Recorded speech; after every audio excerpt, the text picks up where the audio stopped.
لا الہ الا اللہ۔ السلام علیکم ورحمۃ اللہ۔ جی میرے پیارے بھائی بشیر سماب، مسلم بازار،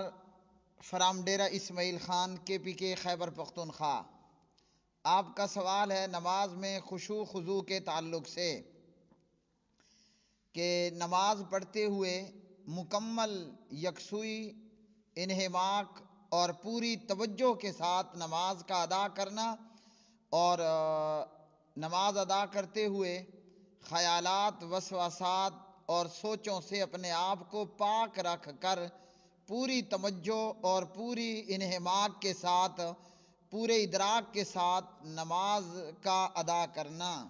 جی ہاں، یہ ضروری ہے۔ اور اسی کے تعلق سے اللہ سبحانہ و تعالیٰ نے قرآن مجید فرقان حمید میں ارشاد فرمایا، اعوذ باللہ من الشیطان الرجیم، بسم اللہ الرحمن الرحیم، قد افلح المؤمنون الذین هم فی صلاتهم خاشعون۔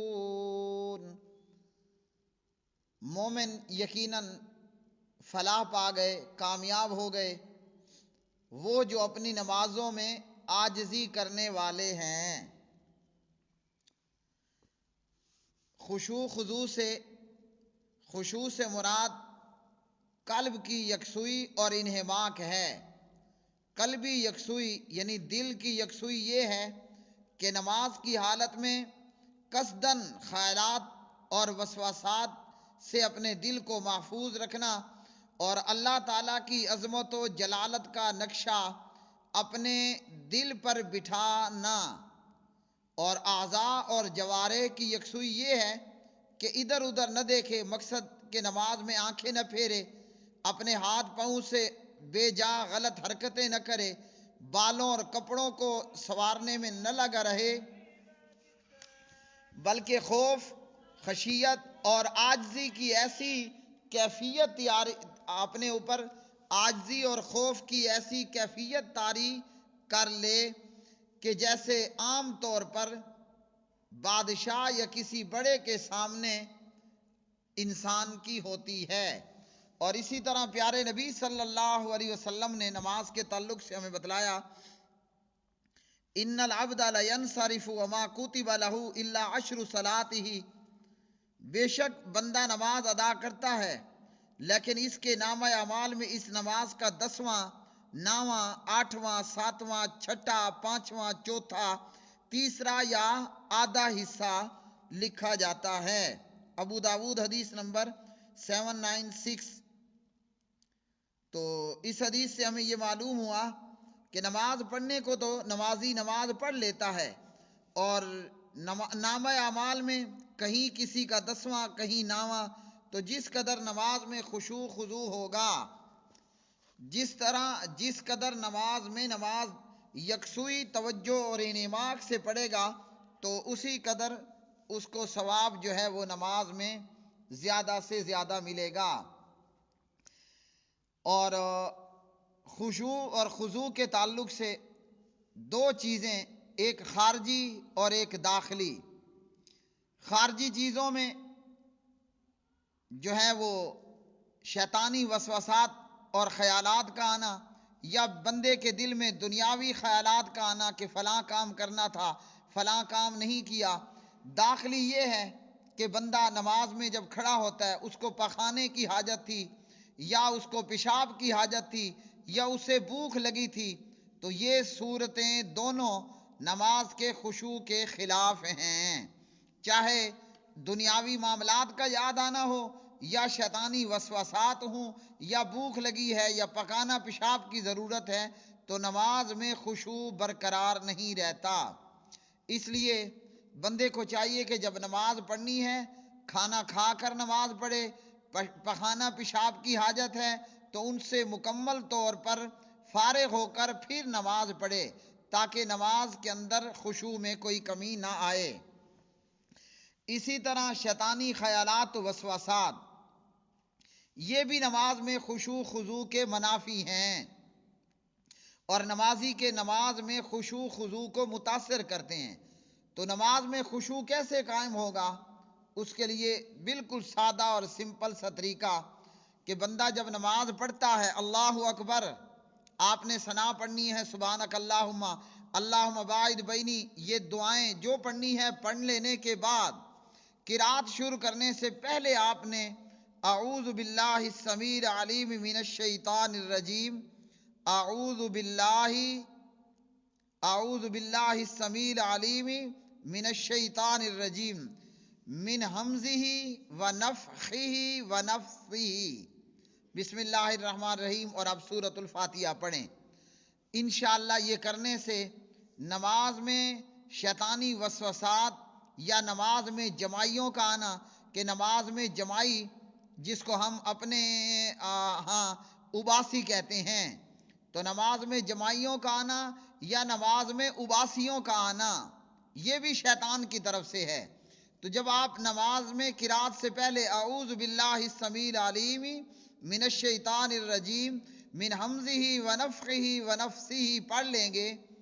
تو انشاءاللہ العزیز یہ شیطانی خیالات و وسوسات نہیں آئیں گے، اور آپ کی نماز پوری توجہ کے ساتھ اور پورے خشوع کے ساتھ ہوگی۔ اگر دوران نماز خیالات آتے ہیں، وسوسات آتے ہیں اور نماز میں خشوع خضوع برقرار نہیں رکھ پاتے، تو جب آپ کو نماز پڑھتے ہوئے وسوسات شیطانی خیالات آئیں، شیطان مختلف سوچیں اور وسوسے اور خیال لائے، تو آپ اسی وقت نماز کی حالت میں اپنی بائیں سائیڈ پر 3 مرتبہ ہلکا ہلکا تھو تھو کر دیں اور اعوذ باللہ من الشیطان الرجیم پڑھ لیں، شیطان دفع دور ہو جائے گا۔ اور جب آپ قرات سے پہلے اعوذ باللہ السمیع العلیم پڑھ لیں گے، انشاءاللہ امید ہے آگے شیطانی وسوسے اور خیالات نہیں آئیں گے، اور نماز میں مکمل جو ہے وہ انہماک ہوگا اور خشوع خضوع برقرار رہے گا۔ اس کے بعد آپ نماز کو ترجمے کے ساتھ یاد کریں۔ ہم میں سے 95% نماز پڑھنے والے وہ نماز تو پڑھتے ہیں مگر کوئی پتہ نہیں ہوتا نماز میں کیا کہہ رہا ہے۔ اللہ اکبر سے لے کر السلام علیکم ورحمۃ اللہ تک آپ نماز کو با ترجمہ یاد کریں۔ جب نماز ترجمے کے ساتھ آپ کو یاد ہوگی، آپ کو یہ پتہ چلے گا کہ میں کیا پڑھ رہا ہوں، کیا کہہ رہا ہوں اور کیا بول رہا ہوں، تو آپ کی پوری توجہ نماز میں ہوگی اور نماز میں ہی خشوع آپ کو، نماز کا خشوع خضوع آپ کو میسر آئے گا۔ ہم الحمدللہ پڑھتے ہیں تو ہم کیا پڑھ رہے ہیں، اس میں کیا بیان ہو رہا ہے؟ ہم سبحان ربی العظیم پڑھتے ہیں، سبحانک اللہم ربنا و بحمدک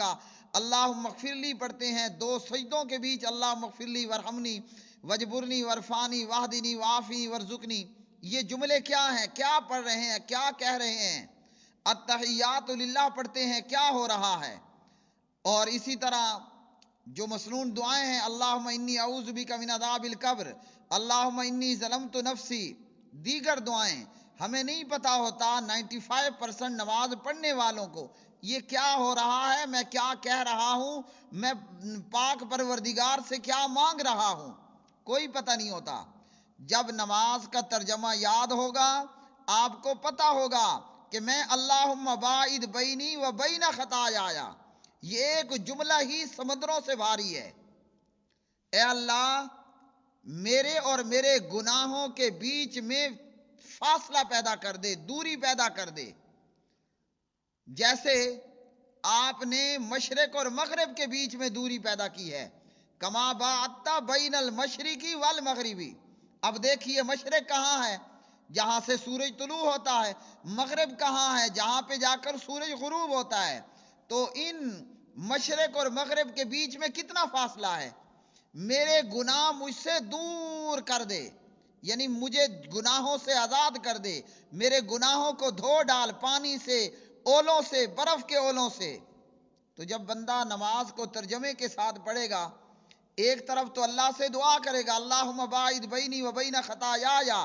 کما باعدت بین المشرق والمغرب، دوسری طرف میں اپنے کرتوتوں کو دیکھوں گا، اپنے گناہوں کو دیکھوں گا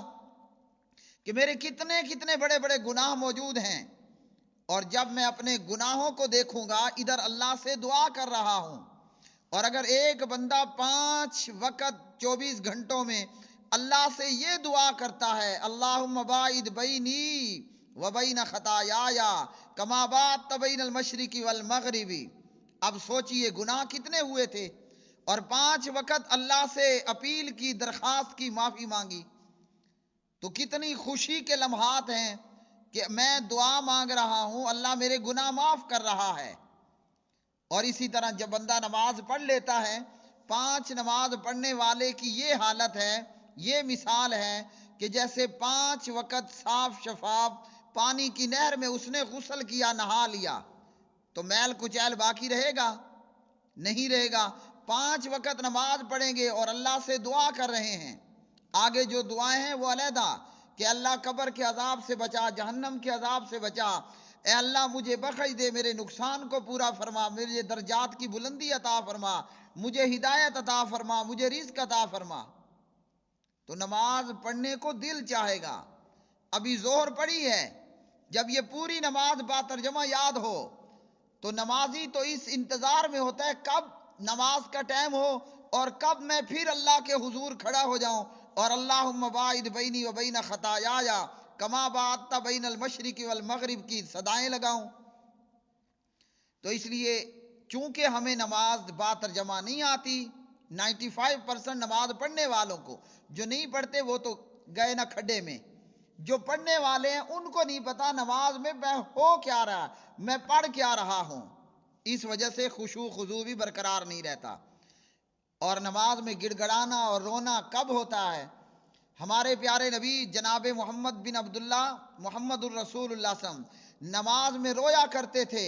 اور سبحان اللہ آپ کے رونے کی آواز یوں آتی جیسے چولہے پہ رکھی ہوئی ہنڈیا بڑ بڑ کرتی ہے،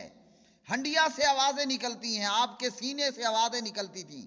آج ائمہ حرمین کو ہم دیکھتے ہیں، وہ نماز پڑھتے ہیں تو قرآن پڑھتے ہوئے ان کی چیخیں نکل جاتی ہیں، وہ رو رہے ہوتے ہیں، کیوں؟ ان کو پتہ ہے میں جو پڑھ رہا ہوں یہ کیا ہے، ہمیں کوئی پتہ ہی نہیں ہے، ہم میاں مٹھو طوطے کی طرح بس نماز رٹی رٹائی پڑھ دیتے ہیں۔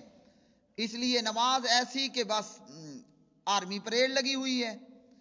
ایک پریکٹس ہے، ایک ورزش ہے، ایک ایکسرسائز ہے، ہم کر لیتے ہیں، باقی کوئی نہیں پتا۔ نبی علیہ الصلوۃ والسلام قرات کرتے ہوئے جب رحمت کی آیات پر آتے رک کر اللہ سے اس کی رحمت کا سوال کرتے، جب پیارے نبی علیہ الصلوۃ والسلام عذاب پر مشتمل آیات پڑھتے آپ روتے، آپ کے آنسو جاری ہوتے، اور وہاں رک کر اللہ سے پناہ طلب کیا کرتے تھے عذابوں میں مبتلا ہونے سے، اللہ کی پناہ اللہ سے طلب کرتے کہ اللہ مجھے اپنی پناہ میں لے لے، ان عذابوں سے بچا لے۔ تو جب ہم نماز پڑھیں گے ایک طرف اپنے گناہ ہوں گے اور ایک طرف باعد بینی و بین خطایایا کی صدائیں ہوں گی، ایک طرف اپنے گناہ ہوں گے،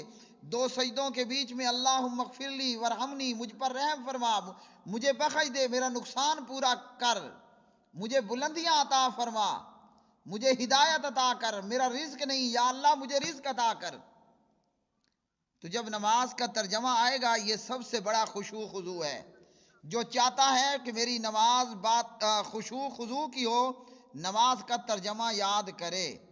تو انشاءاللہ العزیز اسے نماز پڑھنے کا بھی شوق ہوگا،